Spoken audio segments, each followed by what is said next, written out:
Hey everybody, and welcome back to Ready Steady Play, and I'm here with another setup and rules video, this time for a prototype game from Ludus Magnus Studios called D.E.I, which stands for the Latin Divide et Impera, which means divide and rule.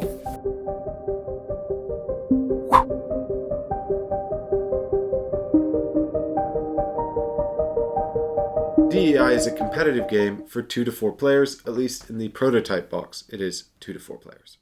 It takes roughly 2 hours to play, but that depends on your player count.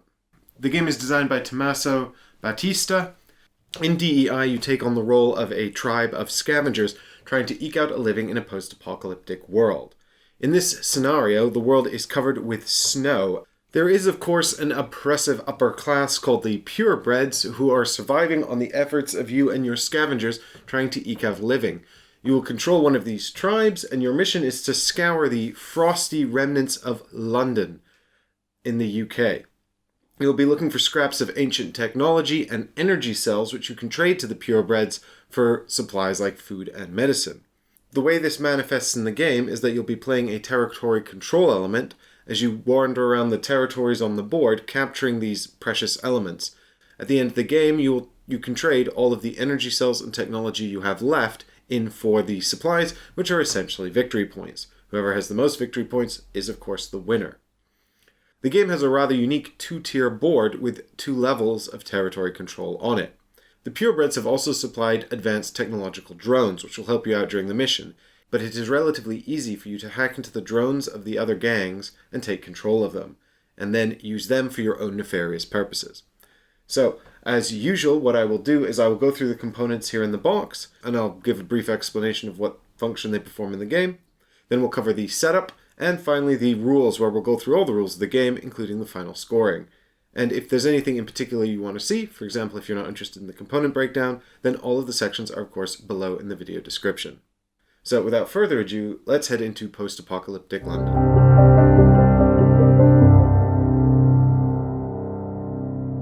So, here we've got the box is open now, and we've got some of the components here. I've sort of organized everything. Obviously, this is a prototype, so this will not look like the retail copy or the Kickstarter copy that you might have, but this should give you a good idea about what kind of components you can expect to see.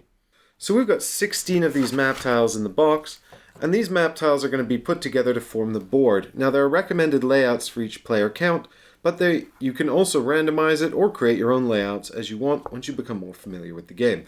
And what's notable about these particular tiles is that there are 2 different elevations. You've got the ground elevation and the roof elevation. Note that there is in fact 3 elevations here on this tile, but anything that's not on the ground level is always counted as level roof. So this is just showing you that there's a distinction between these 2 areas. You've got another example here. And on the back, you've got all the little player counts there and the numbers there to help you put them together. Here we've got a standard player dashboard. You can keep all your player cards and personal objectives on this board as you go through the game. This is a round tracker here, which is going to have objectives on it as we progress through the rounds of the game. And over here, we've got shorthand for everything that scores victory points at the end. And then we've got these. These are all the different marketplaces that are going to come out in the game with new cards for us to buy in order to control our troops. And this is a victory point tracker. Here we've got an example of a faction. So this faction is called the Auxilia. They're led by their leader here, Nathan. And every group comes with a little bit of backstory. So for example, the Auxilia are the ones that are closest to the purebreds. Each faction will start with a specific drone. And so for the Auxilia, it's this one, the teleport drone. And then they've just got this army of scrappers as well. Each faction should have 15 scrappers. Each faction will have a deck of cards like this. So we've got 3 cards for the teleport drone. Those will be added to the marketplace. And then we've got the faction-specific decks here. And each one of these has abilities on the bottom. There's the teleport drone here. This is how we know they start with it. And all of these cards are slightly different for each faction, each one with slightly different strengths and weaknesses. Each faction also has a character card here that represents their leader and the leader's asymmetrical player ability on the bottom. We've got bridges. Each faction has 3 bridges, 2 camps that they can set up on the map during the game, and 3 grappling hooks, in addition to a bunch of tokens that are used for tracking score and things like that. So here we've got the Farm Z faction. Note that these colors and sculpts are not final, so they could change. The Farm Z faction comes with this Reaper drone, and this just flies around blowing your guys away. They've got a different faction leader here called Z13, and he's got his own special abilities. And of course they've got their deck of cards here, their faction cards, each with a different ability as well. And so like these guys they've got their own special lore as well. You know, they're genetic experimentations. They came from these laboratory bunkers called farms, where like all the most, I would say, unethical scientists hid away at the end of the apocalypse and genetically engineered these super soldiers to go out and protect them from the apocalypse and all the bad stuff going on in the apocalypse. So here we've got Abraham and the Ravagers. This group welcomes any desperado. They're kind of like sort of rebels, and they're sort of rising up against the purebreds from within. They're all kind of like secret spies and double agents, and they're trying to get together to sort of usurp the purebreds and their power. So the Ravagers are really good at moving into an area and grabbing stuff quickly, which are the resources they're going to need to power their rebellion. So they come with this Harvester drone, and the Harvester drone is really good at just harvesting stuff from around the board. You can see all of their deck of cards here. It comes with extra grabby symbols, so more on that when we get to the rules section, but they're just really good at grabbing technology and energy and hoarding it. And last but not least, here we've got Argyle and Refuge 42. Refuge 42 is basically where the survivors went to survive the oncoming winter apocalypse, and when they emerged, their descendants got together and formed this faction. They feel they are the right owners of the new world, and they are not very happy at the people who are trying to take their stuff away. They've got a lot of cool technology they inherited from their folks in the old world. And this is Argyle. I'm not sure if this mini actually is matching up to this hero. I feel like maybe the sculpt changed or something. But anyway, these are the 4 heroes I've got. And their hero is called Argyle, who's very good at moving from rooftops to ground areas and vice versa. Hence the giant cannon. And they also come with this transport drone here. And the transport drone is really good at dropping off your scrappers wherever you need them. So on rooftops or in areas that are hard to access for whatever reason, or moving really quickly across the board. Unlike the Ravagers, Refuge 42 are really good at grabbing stuff in the areas they're already in. So while the Ravagers are good at sort of like run in and grab, these guys are good at sort of like slow, methodical, grab everything as we go along. So we've seen the factions and the map. So now I'm just going to run through the rest of the tokens and things that come in the box, and then we'll move on to setup. These are technology tokens, and these are the second most valuable thing out on the map.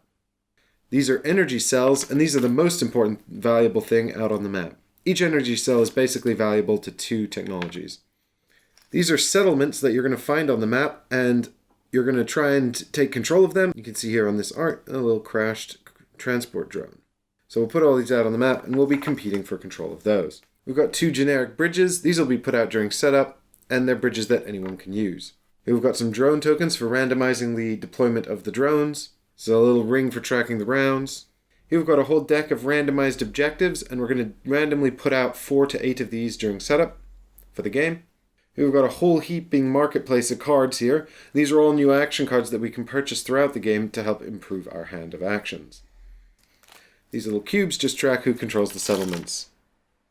And these are called candy, and whenever someone murders your people, which is not often, but if that Reaper drone's in there, it's going to happen maybe more frequently than it would otherwise. But these little candies are given out to the players who lose people and let them take extra actions to kind of, it's like a commiseration prize. Sorry your guys are killed, have some candy. And so that's all the components in the prototype. Of course, these may vary from the things that you've got in your retail or Kickstarter fulfillment edition. And now we are ready to move on to the setup of the game.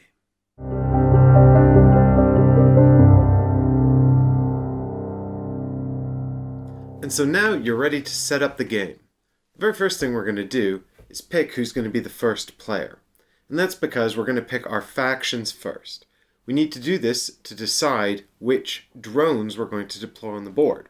So we just looked at the faction breakdown in the components section. You've got Auxilia, Refuge 42, the Ravagers, and Farm Z. In the rules it says the player who is the eldest gets to go first, but you can determine the first player in any manner you see fit, and then the first player will also choose the faction first, and then proceeding in turn order, you can each pick a faction. Once you've each picked a faction, it's time to set up the map. So we're going to construct a map out of these map tiles. Now, if you're playing with 4 players, you'll use all of the tiles, but if you're playing with fewer, you'll make the map smaller. The rules will instruct you how to set up the tiles if this is your first game for a balanced scenario, but as you get more used to the game, you can create your own modular maps. Each map tile has a handy numerical code down here so you can identify it for placement, and up here it's got the player count it's used in. For this demonstration, I'm going to set up a 2-player game, so I'm going to get rid of every tile that doesn't say 2+. Tiles like this with the refuge symbol on them are generic starting tiles. They've got a white border up here around the player count, and down here around the numerical code. Tiles like this with a call sign are deployment areas for drones. This map tile is a 4-player tile. Drones will deploy on the helipads.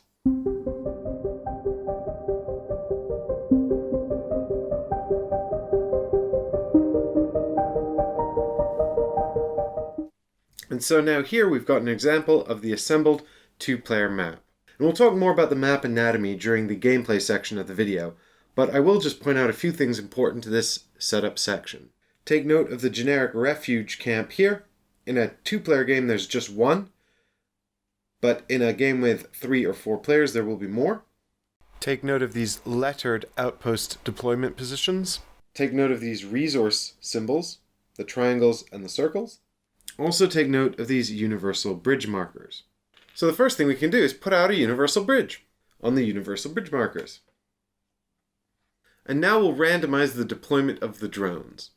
So this is why it's important to pick your factions first. If you're playing with all 4 players, it matters less because you'll use all 4 drones. But if you're playing with 2 or 3 players, you'll only use 2 or 3 drones, which means that we need to know which ones we're deploying. So for this demonstration, I'll be using Auxilia and the Ravagers. This means I will be deploying the teleporter drone and the harvester drone. So here we've got our drone deployment tiles. We're going to need the harvester drone here and the teleporter drone here. We can put the Reaper and the transport drone back in the box. Then we flip them over to their drone symbol side, like this, and randomize their placement on the helipads.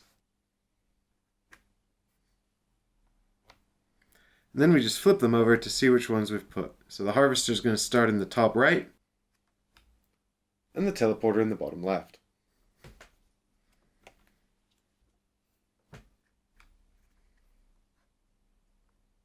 So now what we're going to do is we're going to populate the board with resources, which means putting out technology tiles and energy cells that our players can collect. Remember we looked at these resource icons earlier? Well, these denote where we're going to place the technologies. For every region in which you see a circle, place a technology tile. Note that regions are denoted by the black lines on the board. So for example, this here is one entire region. The bridge doesn't break the region because it goes over the top. This little part here is one region. Over here we've got a region as well, and this black line here separates it from the region the drone has started in. So as you can see here, we've got 7 technology tiles that start in this region, waiting to be collected. That's a lot. Over here, there are no starting resources, so we won't put anything in this region. This is a region here, separated from this one by the black line. This means that we're going to put 2 energy cells into this region here for collection. So now I'll just populate the entire board with resources.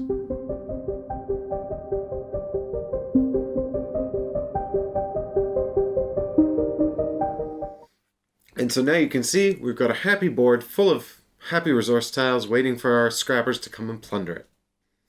Next we're going to do the outpost tiles. So if you remember, I pointed out these circles denoted A, B, and C. So we've got 3 kinds of outposts here. We've got tactical, machinery, and logistics. And each one will give you certain boons if you can capture them, and more on that later. But for now, let's put all the tactical outposts on the A slots, all the logistic outposts on the B slots, and all the machinery outposts on the C slots. And what we're going to do is we're going to put a little colored cube on each one as well.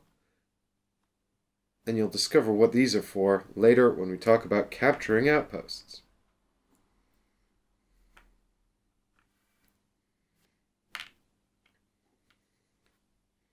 And it should be noted that once you've played the game a few times, you can actually randomize the deployment of the outposts simply by randomly assigning a letter to each of the different colored outposts.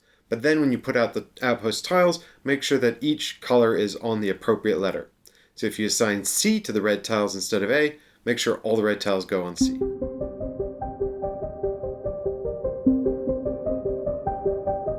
So the next thing we're going to do is just create a pool of candy tokens. These are the candy tokens here, and we'll learn more about what they do later on.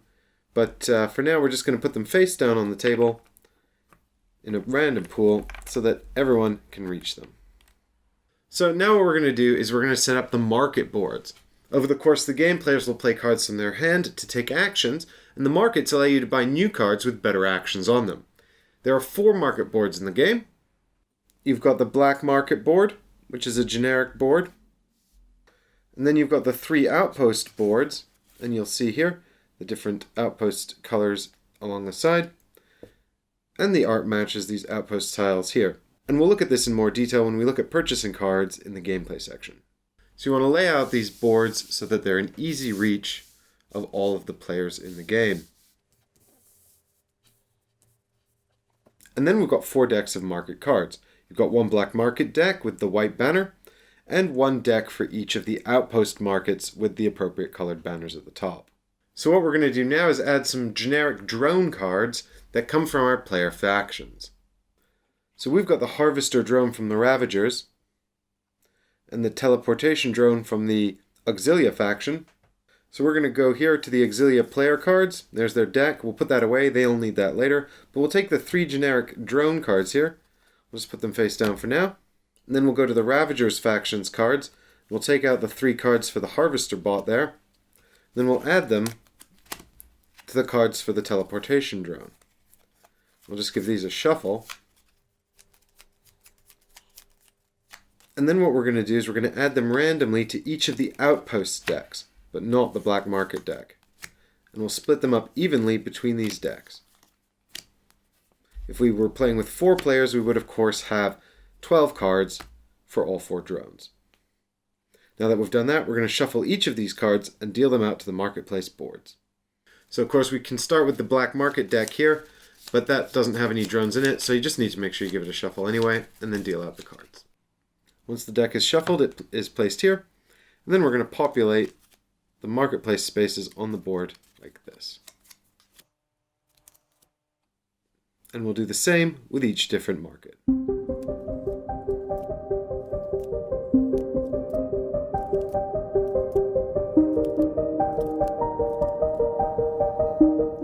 And there you can see we've now got all 4 marketplace boards set up.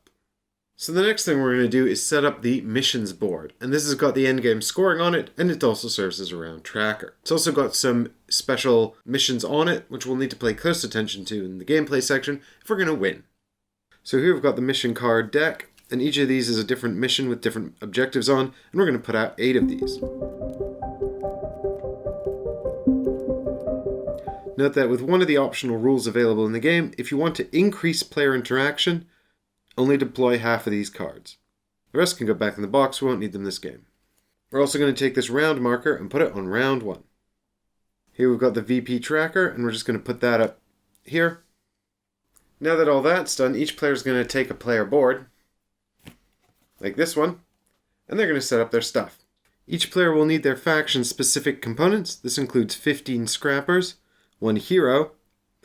It also includes constructs, 3 grapples, 3 bridges, and 3 refuges, 8 player cards for their faction-specific type, and 8 of these victory tokens as well, and 1 hero card. For their player board, we'll start by putting the hero card up here like this. We'll put out the faction supply tokens down here. There's no need to shuffle the player cards because the player will have all of them in their hand at any given time. Each player begins the game with a technology tile and an energy cell. And you can put 1 faction supply token for each faction here on the 0 space of the victory points tracker. So because I'm setting up a 2-player game, I'll show you how 2 players would deploy, but then I'll also show you how 3 and 4 players would deploy as well. So for this example, we're going to make Auxilia our first player, so they get the first player marker there. So in a game with just 2 players, there's only 1 common refuge, this tile here. The first player, Auxilia, gets to deploy their champion plus 1 scrapper. The Ravagers player gets 2 scrappers and a champion. In a 3 and 4 player game, there would be another common refuge.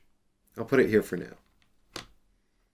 So setup for a 3 and 4 player game works the same because there's 2 common refuges. Player 1 gets a scrapper in one refuge of their choice and their champion in the other. Player 2 gets 1 scrapper in each refuge and can then choose where to place their champion. Player 3 gets to put their champion and a scrapper in one refuge and 2 scrappers in the other. And player 4 gets 2 scrappers in each refuge and they can choose where to put their champion. And that's set up for a 4-player game. Next we'll do Feats. And Feats are asymmetrical player powers. Behind each of these tiles is a special ability. You'll note that the tiles correspond to our outposts out on the board. And so these ones tend to give you tactical advantages, these ones logistical, and these ones machinery. We have 3 spots here on our player board for 3 feats. The rules state that each player is randomly dealt 1 feat from each pool, and they're face down. The players can check these feats at any time they like, but they keep them secret from the other players. There is an optional rule where instead of this, you do a draft. The player in last place nominates a color, and then can choose one of those feats to put on their player board. They'll choose and then place it face down on their player board. This variant is for experienced players that know how all the feats work. And this enables you to find combos that you can unlock during the course of the game. Feats are placed face down because they need to be unlocked in order to be used. Once each player has 3 feats, the rest can go back in the box. You won't need them this game. The last thing we're going to do is give each player a reference card, but I don't have any in this prototype, so we're ready to proceed to gameplay.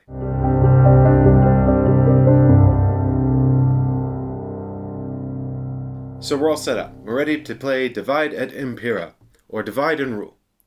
I've set up a 2-player game here for demonstrative purposes. In this game we are, of course, these different factions who are competing to gather old technology and energy cells from post-apocalyptic London. It has, of course, been a nuclear winter, or something of that kind.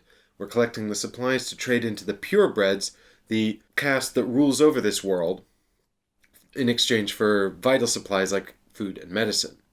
At the end of the game, we'll trade in all the things we've collected over the course of the game, and we'll be awarded a bunch of supplies. Whoever has the most supplies at the end of the game is the winner. The game is divided into 4 turns, and each turn is divided into 3 phases. During these phases, we'll take cards from our hand of cards here and place them face up onto our player board. We will then be able to take actions based on the pictures on the cards. Players will take turns playing 2 cards to their player boards in each phase, and after we've been through 3 phases, the round marker will move on, and we'll begin a new turn. After 4 of these turns, we'll do final scoring to determine the winner. The actions on the cards are going to allow you to move around this board and interact with it, collecting the things you need in order to win the game. There are 2 primary ways to gain supplies. You will gain supplies at the end of each turn through these mission cards here on the mission board, and then you will gain a bunch more supplies at the end of the game based on how you've done in the endgame scoring. What we'll do is we'll look at the action phases first, then we'll look at the actions on the cards and how they unfold, we'll look at how to interact with the marketplace, and then we'll go over the missions and the endgame scoring, where pertinent, if it comes up, I'll mention points during the course of this explanation as well. So we'll start by looking at the 3 action phases that make up a turn. This is our Auxilia players board here, and you can see here 1, 2, and 3 representing the 3 action phases of the turn. Action phase 2 has a bonus feat icon here, which is important to note, and action phase 3 has a little arrow pointing at these mission tokens, which is also important to note. During a player's turn, they'll always start the turn with 8 cards in hand. They'll go to their hand of cards here. Each card has a series of action symbols on the bottom. This card has dashes, which means you must choose one of these 3 things to do. When you can do 2 things, you can choose to do them in either order. So in this case, we've got an enlist and a move symbol. I'll explain what they do later, but we could move and then enlist, or vice versa.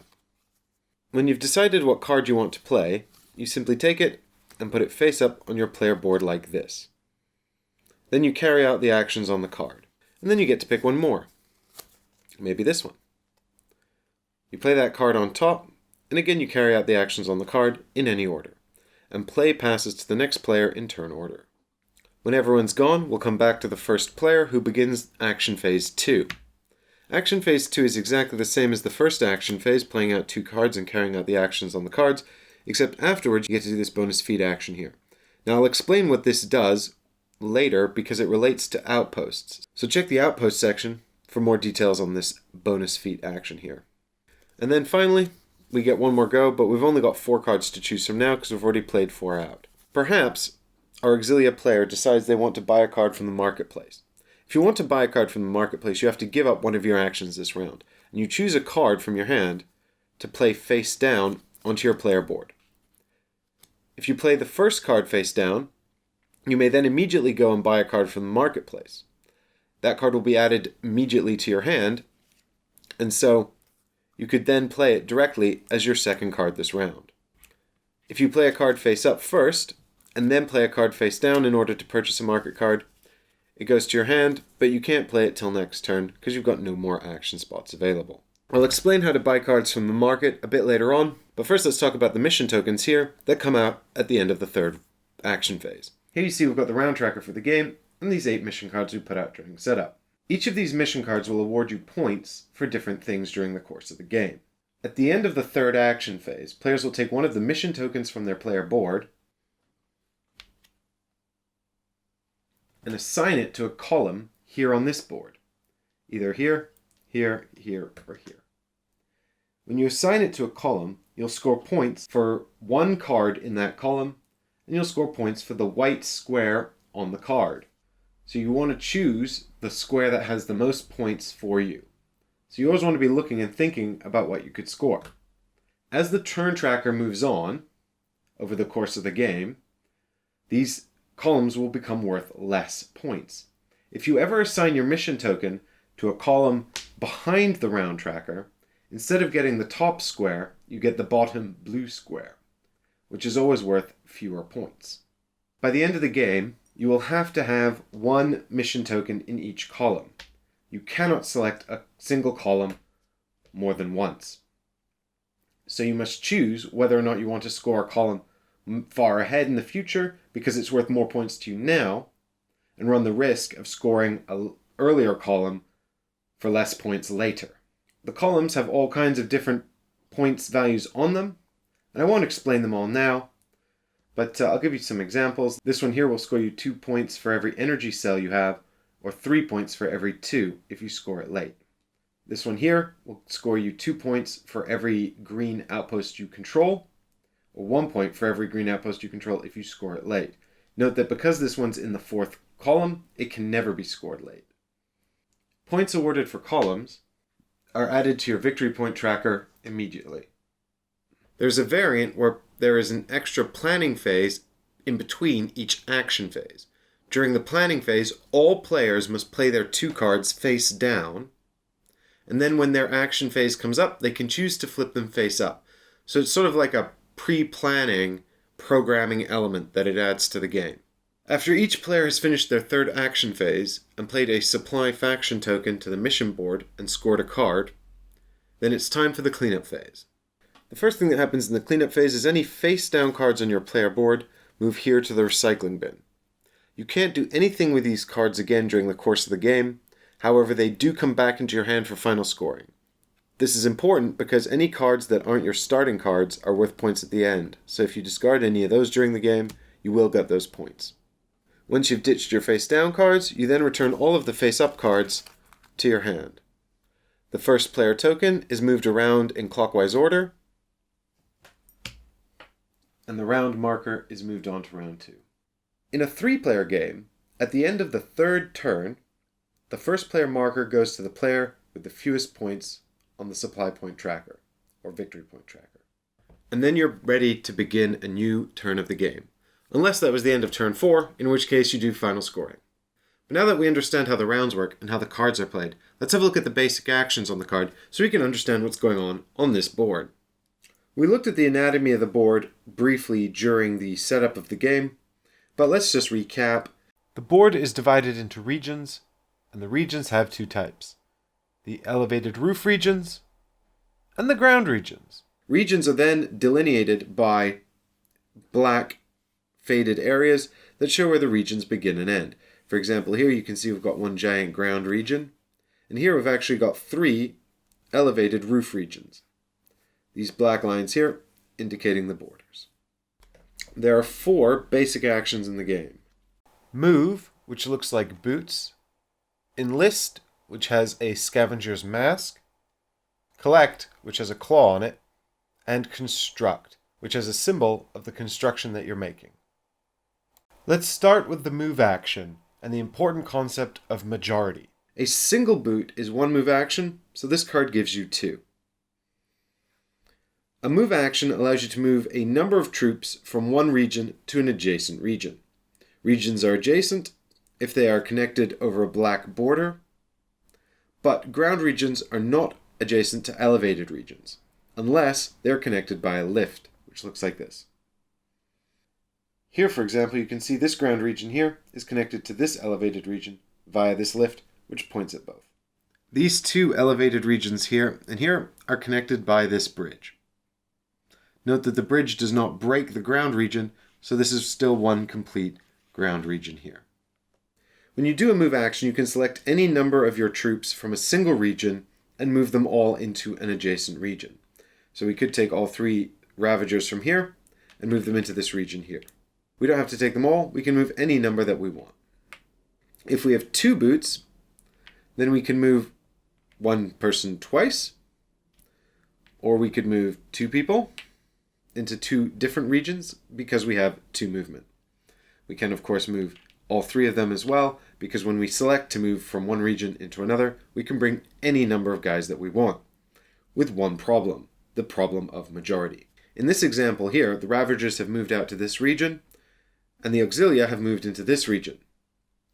The Ravagers would really like to move into this region, but they are not allowed. And they're not allowed because they would not have majority after the move. You can only move into a region if you have majority in the region, or if, after ending the movement, you would have majority in the region. Fortunately, our Ravager has 2 boots, so they can move this Grapper in here for 1 move, and then move all 3 in here as their second move, because that gives them majority in this area now. Majority means that you have the most people in the region. Each piece counts as 1 person, whether they're a scrapper or a champion, unless a special rule affects this. Because they're not technically on anyone's team, drones do not contribute to majority. More on drones later. Whenever you have majority in a region, you can also take the outpost tokens in that region. Outpost tokens are stored next to the feats on your player board here, like this.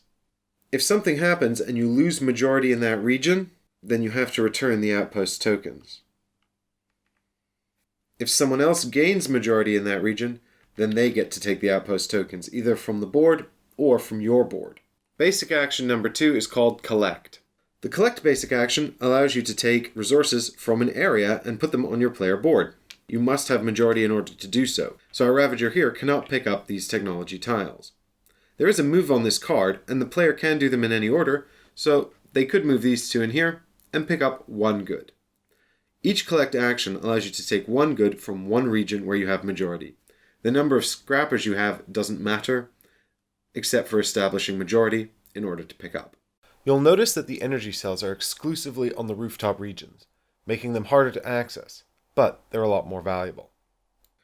The Construct basic action allows you to take one of your 3 constructions and put it on the board. You can make a bridge, a lift, or a refuge. Other players cannot use your stuff. Players can only use the generic constructions that begin on the board, or constructions of their own color. When playing a construction, it doesn't matter whether or not you have majority. So our Ravager player could play this lift down into this space here.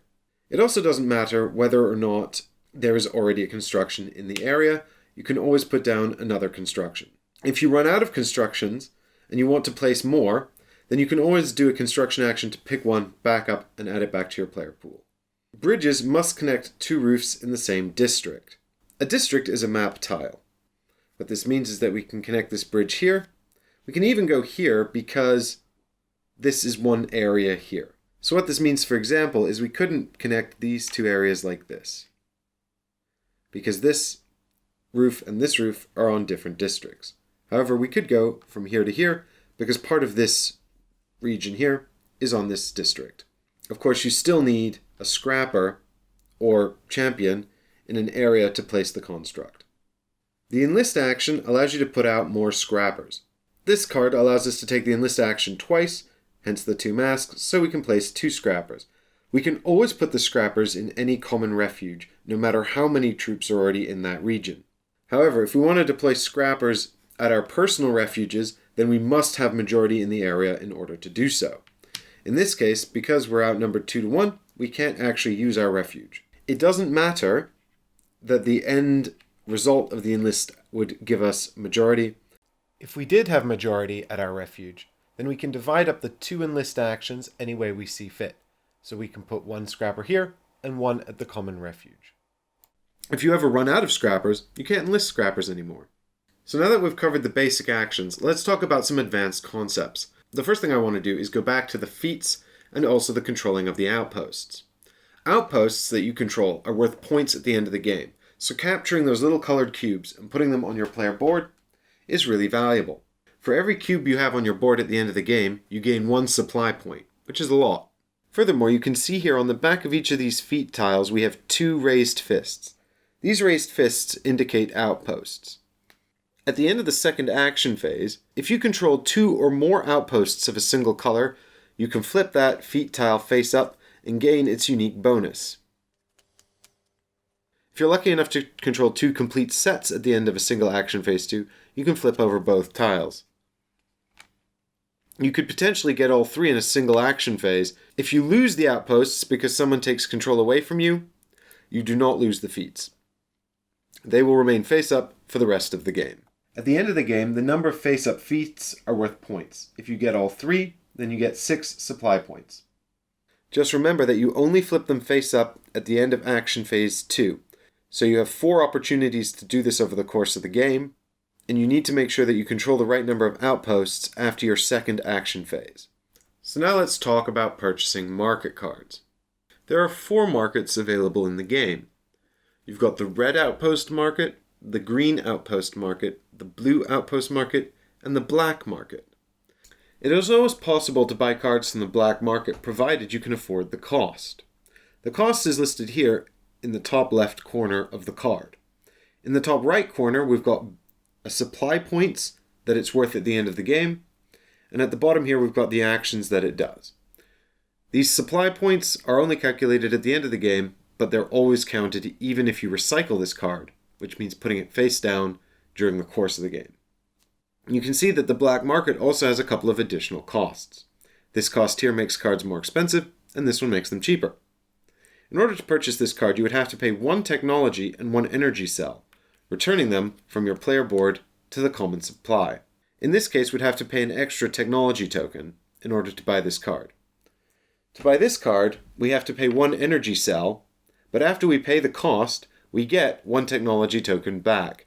Note that this isn't a discount, so you still need to pay the full price of this card before receiving the technology token. Some cards have a special cost. For example, this card requires you to control 3 outposts of any color. If you control 3 outposts, then you can take this card. When a card is taken, all the other cards immediately move to the right, and the row is filled from the top of the deck. The outpost marketplaces work a little differently. It should be noted that if you want to get drone control cards, and we'll talk about drones in a minute, you must purchase them from these outpost boards because these are the only decks we put those cards into. Unlike the black market, the cards in the outpost markets don't have increased or decreased costs. The first card in the row can be purchased by anyone, but if you want to purchase this card, you must control at least 1 blue outpost, and if you want to buy this card, you must control at least 2. Of course, when you're purchasing from these outpost marketplaces, you do always need to pay the resource cost for the card as well. These cards come with special advanced actions, and we'll look at some examples of those a bit later. But you can see here a copy action, which is a special one, and also here a blue outpost symbol, and here a blue movement symbol, which is an advanced version of the basic movement action. You can see up here the outpost market boards for the green outposts and the red outposts as well. And they have their own version of the advanced actions on their cards. Remember that when you're buying a card, you have to play one of your cards face down onto your player board, and it will be recycled at the end of the round, and this card will be placed into your hand. If it was the first action card you played, the card you just purchased can be played immediately as your second action card for that action phase, but if you've already played one face up that round, and you purchased the card with your second action card, it goes into your hand and must be played in a later action phase or another turn. It should be noted that when you are buying marketplace cards, you can only buy one per action phase, so you can't play 2 cards face down and buy 2 cards in a row. Paying resource costs has a price. At the end of the game, every 2 technology tokens you have are worth 1 supply point, and every energy cell you have is also worth a supply point. Usually the exchange rate is pretty good though. This card costs 2 supply points to buy, but it's worth 4 at the end of the game. Let's talk a little bit about drones. Each player starts with a card in their deck that allows them to activate the particular drone they brought into the game. Each drone has a different and unique effect. Whenever you activate a drone, you can always move up to 2 regions. Some of the advanced cards, which you have to purchase from the marketplaces, have this little plus symbol on them here, and this just increases the initial movement of the drone. So with this card, the Harvester drone can move up to 4 regions instead of just 2. So let's look at the drone's unique abilities. We've just activated the teleporter drone. In this case, our teleport drone will move 1 region into this space with the auxilia scrappers. And then the teleport drone can teleport 1 or 2 scrappers to any region on the board. And if they're going from ground, they have to go to ground, but they can move one of these guys to any region and the other guy to the same region or any other region. So we could go up here and over here, for example. And this teleport move ignores the rule of majority for movement. The teleporter drone can also teleport 1 scrapper from a ground region to a roof region, or 1 scrapper from a roof region to a different roof region. For some reason, teleporting to roof regions is harder. When we activate the Harvester drone, it can of course move up to 2 regions, and then whichever region it ends in, it can pick up 2 resources from that region. And of course, it ignores the rule of majority. We've also got this transport drone here. This comes with Refuge 42. And the transport drone can move 2 spaces automatically, or 3 with this card here. And when it's done moving, it enlists 2 scrappers. So you just take 2 scrappers and add them to the board. The Reaper drone kills scrappers. The Reaper drone will move up to 2 spaces, 1, 2, and then it will kill 1 scrapper per faction in the area where it ends up. In this case, it's only Ravagers, so they just lose 1 guy. In a 2-player game, though, it can kill 2 scrappers because there's only 1 other faction. The scrappers are returned to the player's pool. The Reaper player also gains 1 supply for each scrapper removed in this way. It should be noted that the Reaper can only kill scrappers. The Reaper cannot kill champions. There's, as far as I know, no way for champions to die in this game. Remember our candy tokens from earlier? Whenever you get a scrapper removed from the board, either by the Reaper drone or some other means, then you gain candy equal to the number of scrappers removed from the board. So in this case, we would gain 2 candies, and would flip them over and discover action symbols on the other side. In the future, whenever we play an action card to our player board, we can play one of our candy tokens onto that card to add an extra action. Remember, we can do these in any order. Note that it's 1 candy token per card, so we'll just have to save the other one for later. So now that we've covered drones, let's talk a little bit about the 6 advanced actions. So I want to show you these 2 cards here, which are linked to the blue outpost. So more than likely we need to have some blue outposts to purchase these cards. Now this blue collect action is exactly the same as a regular collect action, but let's say the Auxilia were playing it in this region. They'd get to pick up 1 token, because it's 1 collect action, but then they would immediately be able to exchange it for a purple energy cell instead, so they can upgrade it for free when they collect it. And that's just the advantage of the advanced collect action for blue. Now here we've got 1 regular move action, which works just the same as the basic move we looked at, but then we've got this special iconography here. So this means you can do a special blue advanced movement action, and you can do 1 for every blue outpost that you control. So that's potentially a lot of movement. So the blue special move action works just the same as a regular one, except you can freely move between ground and rooftop areas, making it extremely versatile. So here we've got green advanced actions. The green collect works exactly the same as a basic collect action, except when you take the token from whatever region you take, no matter what you take, you gain an additional technology token straight from the supply. When you take the green enlist action, you can put a scrapper out on the board, and if you enlist them to a ground region, then you get a technology token with them, and if you enlist them to a roof region, then they come with an energy cell. And because this is once per green outpost you control, you could potentially spawn a bunch of guys and bring a bunch of technology tokens with them. Red has a special move and a special enlist action. The red boot allows you to move and ignore the rules of majority, so it doesn't matter if you end up with majority, or if you have majority, you can ignore that restriction. The special red enlist action allows you to enlist to any region where you have at least one scrapper, so you don't need to worry about refuges. However, you do still have to have majority in the region where you are placing the new scrapper. So for example, we could not deploy into here because we don't have majority, but we could go ahead and enlist straight into this region here, even though there's no refuge. So that's pretty much all the rules for the game. I'm going to do endgame scoring in just a minute, but before we look at the endgame scoring, I'm just going to talk a little bit about champions' special faction abilities and also the feats. So we'll just look at a few examples. I'm not going to go through them comprehensively, but I'll give you a flavor of what's available. So Nathan's special faction ability is that whenever he does a move, he can ignore the majority rules, and this counts for both him and any scrappers moving with him. Abraham's special ability is that when he ends an action phase in a region, he can immediately collect one thing from that region, ignoring majority rules. That's really good. Z13 counts as 2 when calculating majority. And Argyle's movement is always blue, meaning she can move freely between ground and rooftop regions. But this only counts for herself. She can't bring scrappers with her like Nathan. This red feat here means that when calculating majority, you win ties. This one means that you can move your refuges. This blue feat means that when you do a movement action, you can move up to 2 regions. This tile here means that if you get all 15 of your scrappers out on the board, then all of your enlist actions on your cards become either move or collect. You can choose. This green tile here means that whenever you buy a drone card from the marketplace, you can reduce the cost by either a technology or by an energy cell. And this green tile here means that you can use your collect actions to place resources instead of picking them up. So if you're in a rooftop region, for example, you can use a collect to put out an energy cell instead of picking it up.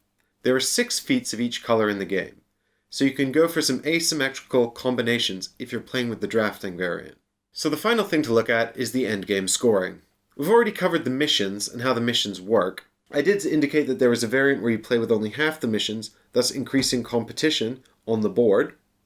There are other variants as well, which allow you to pick the missions in different orders or wait till the end and score all the missions at the end, thus allowing players to sort of vie for different elements as well. Let's look directly at what scores supply points in the end game.